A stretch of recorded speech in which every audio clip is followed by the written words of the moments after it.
Kabupaten Seram bagian timur adalah beranda Maluku dengan populasi Muslim cukup banyak. Dari jumlah jiwa yang ada di kabupaten ini, hampir 90%-nya adalah pemeluk Islam. Jauh di masa lampau, ajaran Islam mulai tersyiar dan berkembang di Seram bagian timur dalam rentang waktu yang cukup panjang.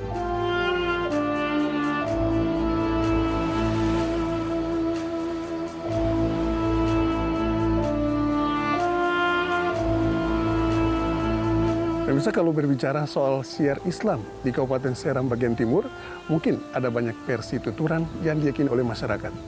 Nah, kami coba tapaki jejak syiar Islam yang mulai masuk dan berkembang di salah satu wilayah, yakni di pesisir Seram bagian timur, tepatnya di Negeri Kilbat, Kecamatan Tutuk Tolo.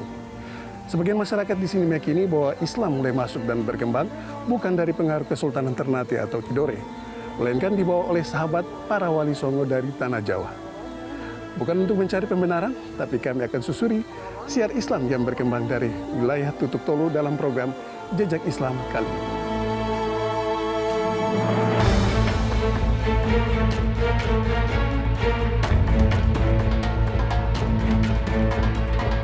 Catatan tentang awal mulanya syiar Islam di bumi Itawotu Nusa tidak mudah untuk didapatkan. Mengingat sejarah peradaban Maluku hanya terdengar dari penuturan para leluhur, bukan tulisan tangan yang disimpan.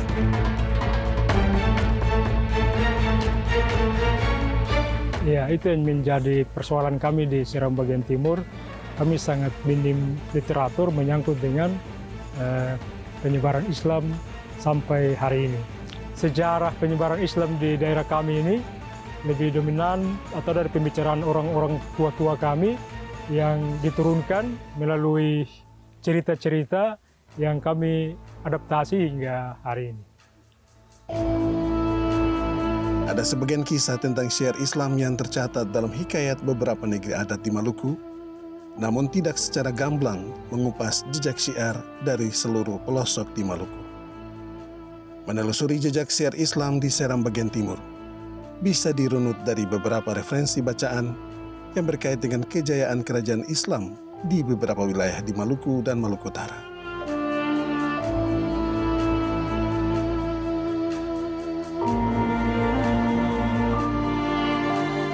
Dari beberapa sumber pun sedikit menguak hulu syiar Islam yang saling berkait dengan pengaruh Kesultanan Ternate dan Tidore maupun yang dari Pulau Jawa.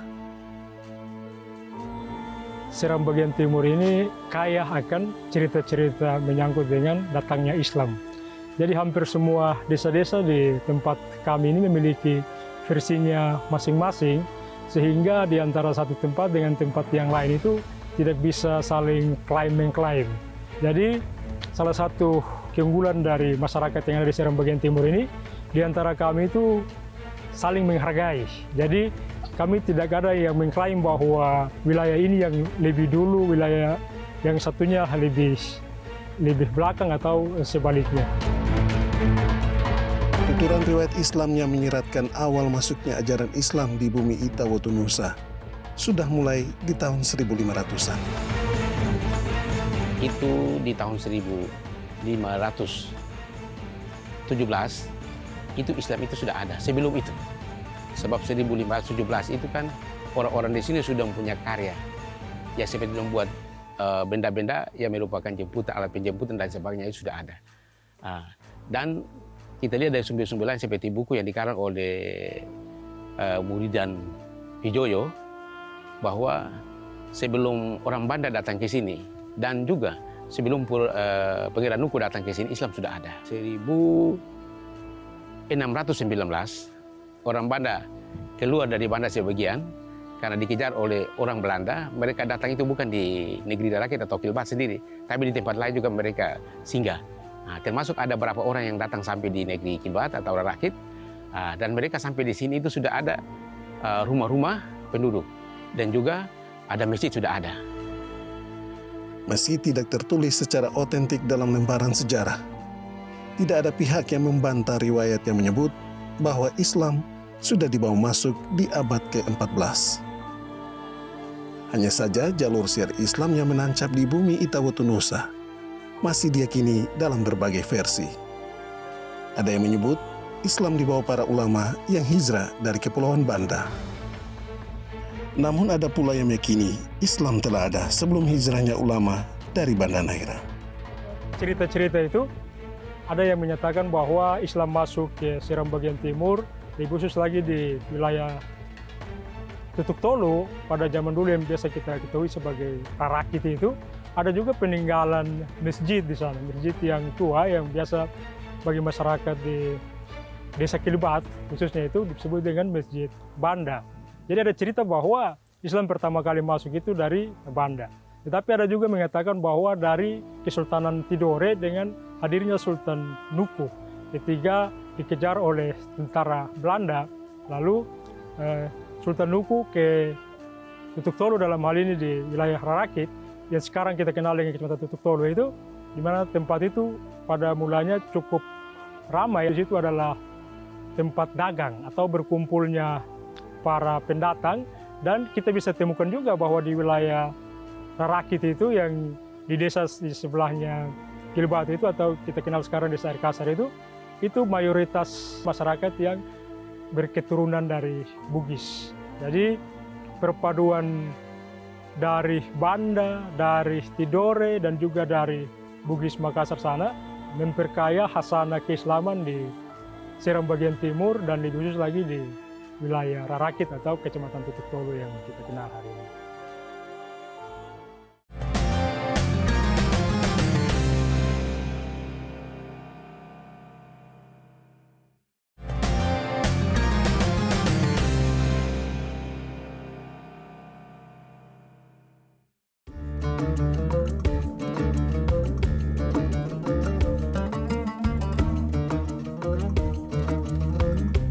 Masjid Agung Al-Ikhwan, satu-satunya masjid raya yang berdiri megah di tengah kota Bula.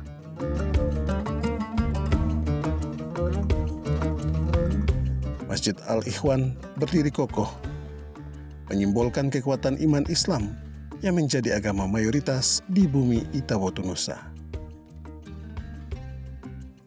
Masjid Al-Ikhwan ini memang bukan bangunan bersejarah atau warisan masa lampau dari penyebaran ajaran Islam. Namun berdirinya masjid menjadi kebanggaan masyarakat Seram bagian timur yang kebanyakan hidup menyebar di pulau-pulau kecil. Bukan karena kemegahan pula yang membuat masyarakat harus mengkultuskan masjid ini.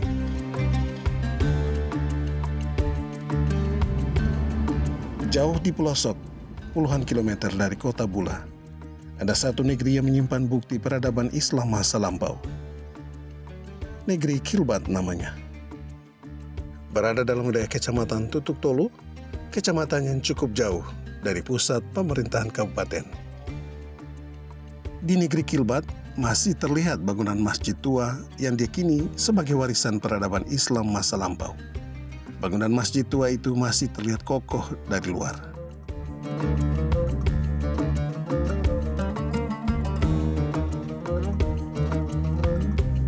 Pemirsa, ini masjid tua yang ada di negeri Kilbat, Kecamatan Tutuk Tolu. Dan masjid ini menjadi tonggak berawalnya syiar Islam di Kabupaten Seram bagian timur. Diyakini masyarakat kalau masjid ini tuh sudah ada jauh sebelum Sultan Nuku dari Kerajaan Tidore tiba di sini. Jadi kalau ingin tahu riwayat Islam yang masuk ke Kabupaten Seram bagian timur, bisa ditelusuri dari masjid ini.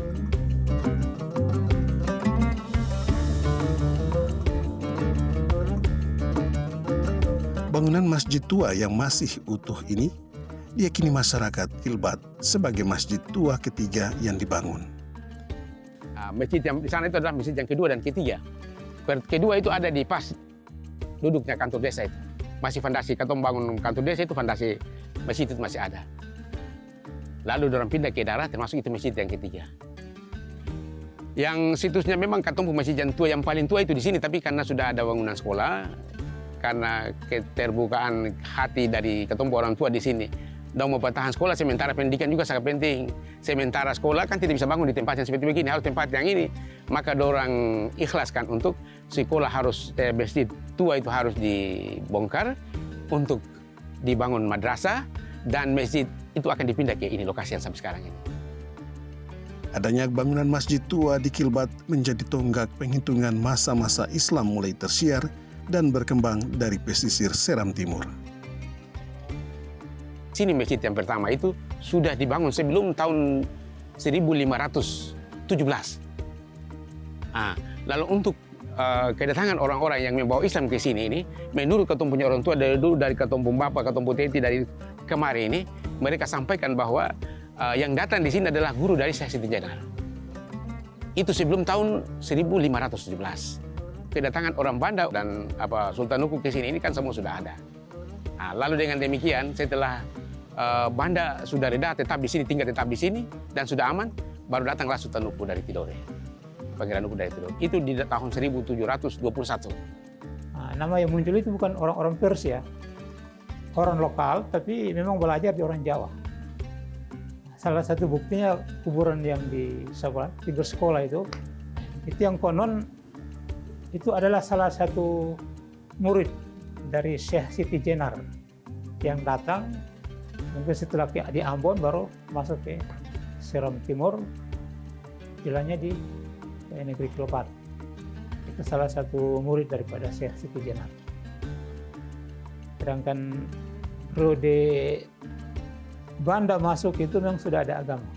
Karena pada saat Banda keluar dengan terpaksa dari Banda itu, sampai di sini mereka sudah lihat ada masjid. Cuma mereka masih trauma. Sehingga mereka tidak tinggal di pantai, mereka tinggal di gunung dulu. Trauma jangan sampai keadaan di Banda terjadi seperti ini. Setelah mereka silaturahmi dengan masyarakat lokal, baru turun tempat tinggal di sini. Bentuk masjid tua Kilbat masih bercorak Demak. Dilihat dari penutup masjid yang bersusun membentuk piramida, yang tentu berbeda dengan masjid pada umumnya. Corak ini yang menguatkan keyakinan masyarakat bahwa ajaran Islam sudah hadir jauh sebelum pengaruh Kesultanan Ternate atau Tidore masuk ke ujung timur Pulau Seram. Pergantian masa ikut meluluhkan struktur bangunan masjid tua yang mengalami keropos.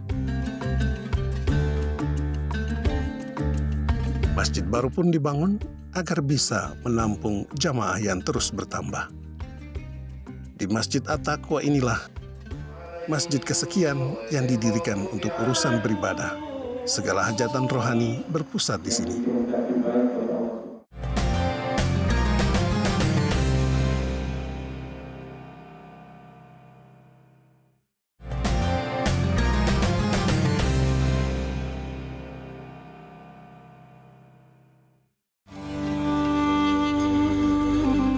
Kepingan cerita asal-muasal masuknya ajaran Islam ke pesisir Seram Timur bukan hanya tergambar dari situs masjid tua.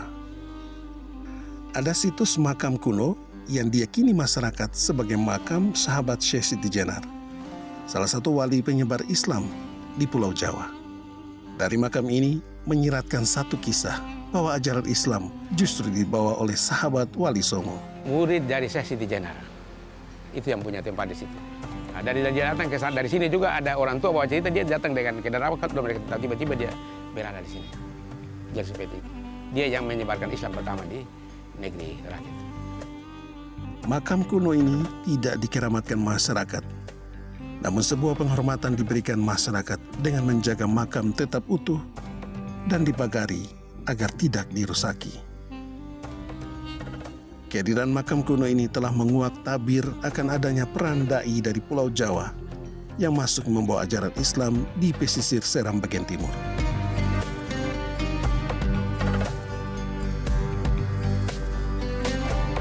Pendapat lain mengungkap tentang kehadiran Sultan Nuku dari Kesultanan Tidore yang tergambar dari situs batu Rumadai. Sebuah batu berukuran besar yang diyakini sebagai pijakan kaki Sultan Nuku saat tiba di dataran Tutuk Tolu. Dari situs ini, ada riwayat panjang yang menceritakan kehadiran Sultan Nuku bersama pasukan dari Kesultanan Tidore yang datang mengumpulkan bala bantuan untuk menghadang pasukan kolonial Belanda yang kala itu berperang dengan kerajaan Tidore. Berkaitan dengan tadi yang di sana itu, yang batu-batu itu, yang jelas bahwa batu itu Sultan Nuku datang, dia berikan aba-aba, dan pada saat itu dia tunjuk, karena waktu itu air kan di situ kan tidak ada ini. Lalu dia taruh dia putongkat, tikam dia putongkat, lalu air itu dia muncul. Datang di sini ini bukan tujuan untuk menyiarkan agama, bukan. Tapi datang di sini untuk menggalang massa, menyatukan orang-orang yang ada di Narakit dan sekitarnya untuk menuju ke Tidore, untuk membebaskan kerajaan Tidore dari penjajahan Belanda. Dan 2 kali, itu bukan 1 kali. Nah, setelah dia halau pertama dan kedua lagi, datang lagi di batu yang sama, di batu Rumadai yang tadi yang saya tunjuk itu, beliau memberikan aba-aba komando untuk berangkat yang kedua kalinya itu, bukan langsung ke Tidore tapi ke Papua, baru gabung dengan masa-masa di Papua, orang-orang di Papua baru terjun ke kerajaan Tidore untuk mengusir penjajah Belanda yang ada di sana. Sedangkan kedatangan Pangeran Nuku dari Tidore dengan pasukannya itu Islam sudah ada. Jauh sekitar 100 tahun itu Islam sudah ada di sini. Sehingga Pangeran Nuku hanya menghimpun kekuatan daripada salah satunya ada daerah Narakit untuk bagaimana bergabung dengan Papua. Negeri kita ini mempunyai partisipasi yang cukup besar dalam mengirim pasukan-pasukannya untuk berperang melawan pasukan Belanda di Tidore. Jadi kurang lebih 15 tahun itu Nuku masih tetap di bawah kendali kekuatan-kekuatan tertentu, baik Islam maupun Kristen Protestan, untuk sama-sama tujuan mengusirkan Belanda dari penjajahan Maluku dan Maluku Utara pada saat itu. Dan itu berhasil. Situs Batu Rumadai berdekatan dengan sumur air Tatan Buluar. Sebuah sumur yang juga dijaga masyarakat karena diyakini sebagai buah keajaiban saat Sultan Nuku melancarkan tongkat perang ke tanah.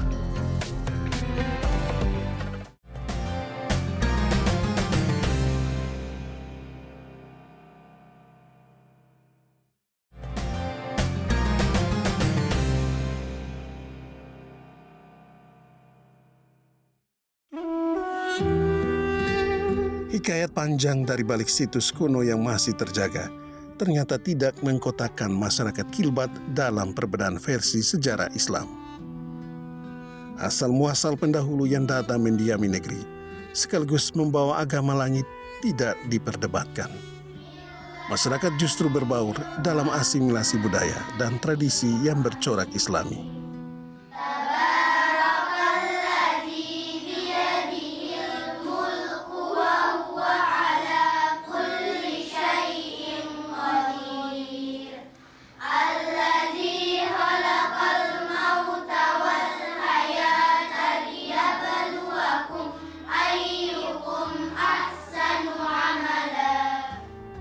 Di daerah kami ini bisa kami katakan bahwa terjadi asimilasi atau perpaduan antara Islam tradisional dan Islam modern.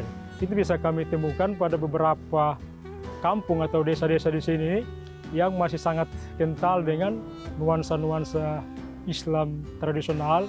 Bisa kita temukan pada beberapa wilayah di tempat kami ini, seperti budaya Dabus, ada juga budaya Hadrat dan sebagainya yang menurut cerita yang kami terima, budaya-budaya itu sudah hidup dan berkembang jauh sebelum adanya budaya-budaya modern yang masuk mempengaruhi budaya-budaya tradisional tadi.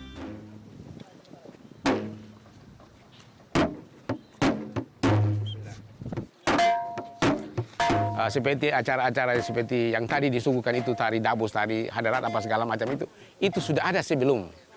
Tari Dabus itu nanti setelah ada Tidore sudah bebas, baru orang Tidore menyusul berantang itu dengan mulai mengajarkan hal-hal budaya-budaya Islam itu. Jadi budaya Islam yang ada di sini adalah dominan Maluku Utara. Doa, tahlilan, Dabus, Hadarat, itu semua dari sana. Asimilasi budaya justru menguatkan masyarakat dalam ikatan ukhuwah yang kuat. Pada prinsipnya kalau masyarakat Goro geser sampai ke Waru, pada prinsipnya itu ada kultur masyarakatnya itu masih homogen. Bisa terdeteksi dari pada wilayah-wilayah itu masih menggunakan bahasa daerah yang sama. Apabila kita bergeser ke Wirinama, ke Kisui, Teor, itu baru bahasa daerahnya sedikit berbeda. Tetapi mayoritas masyarakat Seram bagian timur ini bisa dikatakan mayoritasnya adalah masyarakat yang homogen, bukan hanya dari sisi bahasa, tetapi juga dari adat istiadat, dan itu menjadi sebuah modal yang menjadikan kami di Seram bagian timur menjadi komunitas Muslim yang bisa dikatakan jauh dari konflik-konflik sosial, karena yang pertama kami dipersatukan oleh tadi bahasa dan juga dipersatukan oleh agama yang sama tadi. Tradisi Islami yang masih dipegang seakan menjadi perisai bagi masyarakat Kilbat untuk berikrar bahwa Islam menjadi rahmat bagi alam semesta. Dari tutup tol itu berkembang sampai dengan 1959, bulan Juli, itu ada timbul kesadaran daripada para raja-raja adat di daerah Tutup Tolo untuk membuat suatu kesepakatan adat dalam bentuk satu tugu yang kita lihat di warna kuning itu.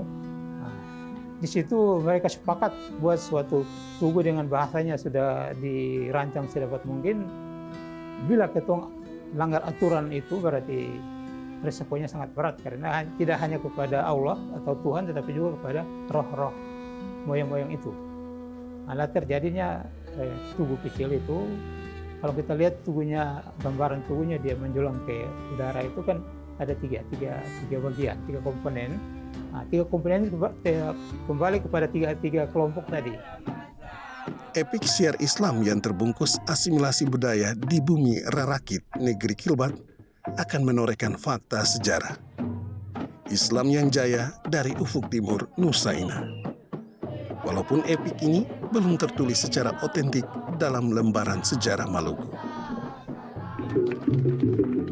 Yang kami lakukan untuk menyebut karena Kami akan mencoba membangun pembicaraan dengan dalam hal ini stakeholder atau pemerintah daerah untuk bagaimana sejarah Islam maupun sejarah Seram bagian timur khususnya ini bisa kami jadikan dalam sebuah buku yang bisa kami wariskan kepada generasi setelah kami.